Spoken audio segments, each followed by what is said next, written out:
All right, guys, history lesson right now on all these charts. I know right behind me tells me 92% chance they're going to cut the Fed rate 25 basis points. That means a quarter of a percent.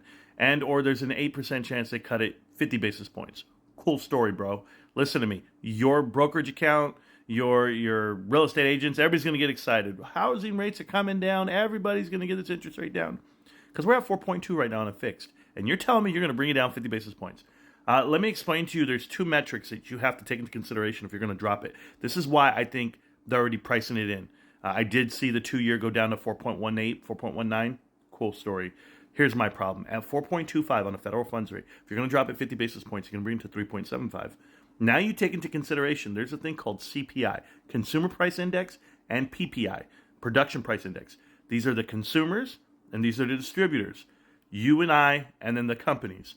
If we are all pricing in inflation at a combined rate of 4%, this is where you're at right now, you can't bring the Fed rate below the 4%. It doesn't work that way. You can't make money less and then say it's easier to borrow when everything costs more.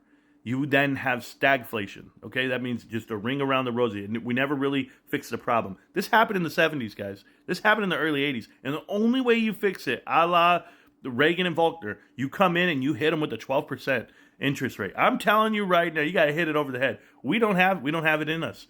Because if we were going to do it, we would have did it in 2023, 2024. That's why we got to 5%, 6%.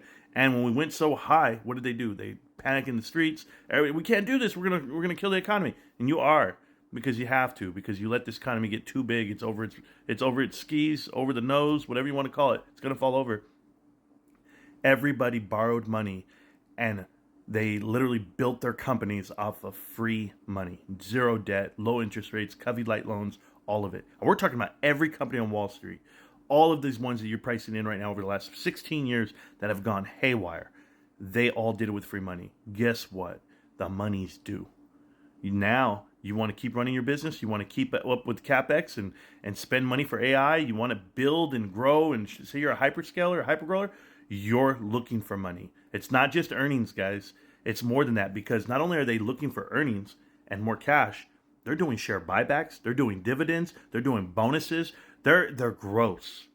This is what the economy has turned into. It's turned into a free-for-all, and everyone's retiring this way. Everyone's trying to get it out and get it right before this all comes crashing down.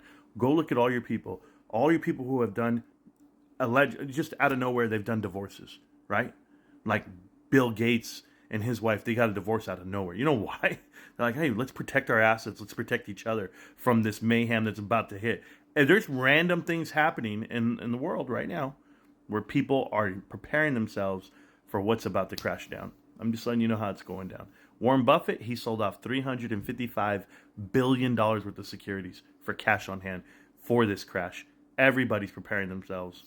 Are you?